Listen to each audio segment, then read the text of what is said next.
कहना, क्यों मैं हर रात रो देता हूँ? क्यों बार बार वही पुराने पल याद आते हैं? उसकी बातें, उसके वादे, उसका जाना, सब आंखों के सामने घूमता है। कभी लगता है कि अगर वो वापस आ जाए तो सब ठीक हो जाएगा, पर सच तो ये है कि अब वो मेरी जिंदगी में नहीं है। फिर भी मैं अतीत के बाहर ही नहीं निकल पा रहा। कान्हा, ये यादें मुझे जीने क्यों नहीं देती? सखा, मनुष्य की सबसे बड़ी भूल यही है कि वह बीते हुए कल को पकड़कर बैठा रहता है। तुम सोचते हो कि तुम यादों में जी रहे हो, पर सच में वो यादें तुम्हें खा रही है।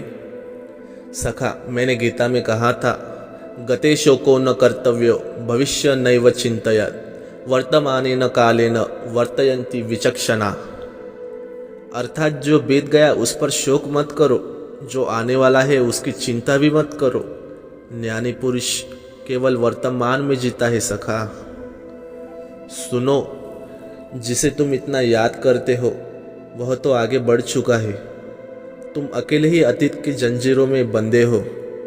क्या तुम्हें पता है, नदी कभी उल्टे दिशा में नहीं बहती। फूल खिलकर मुरझा जाता है, पर कभी फिर वही फूल नहीं बनता। फिर तुम क्यों अतीत को बार बार जीवित करना चाहते हो? सखा, यदि आंखें बंद करके आंसू बहाने से खोया हुआ वापस आ जाता तो संसार में कोई भी खाली हाथ न रहता। याद रखो, जो चला गया वह तुम्हारी कहानी का एक अध्याय था, पूरी किताब नहीं। तुम्हारी जिंदगी का पन्ना वही अटका नहीं है, पर तुमने उसे पलटना ही बंद कर दिया है। छोड़ो उसे, वरना तुम कभी नया अध्याय पढ़ ही नहीं पाओगे। तुम्हारा भविष्य तुम्हें पुकार रहा है, पर तुम अतीत की चीख में खोए हुए हो। क्या तुम जानना चाहते हो सच्चा प्रेम कैसा होता है? सच्चा प्रेम पकड़ कर रखने का नाम नहीं, बल्कि उसे मुक्त कर देने का नाम होता है।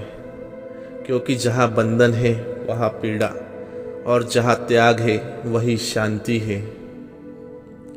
सखा, आंसू पोंछो। अतीत की चिंता पर अपना वर्तमान मत जलाओ। जो तुम्हें छोड़ गया उसने अपनी राह चुन ली, अब तुम्हें भी अपनी राह चुननी होगी। याद रखो, भविष्य तुम्हारा इंतजार कर रहा है, और वहाँ तुम्हारे लिए वह सब है जिसकी तुम सच में तलाश कर रहे हो। जागो और आगे बढ़ो।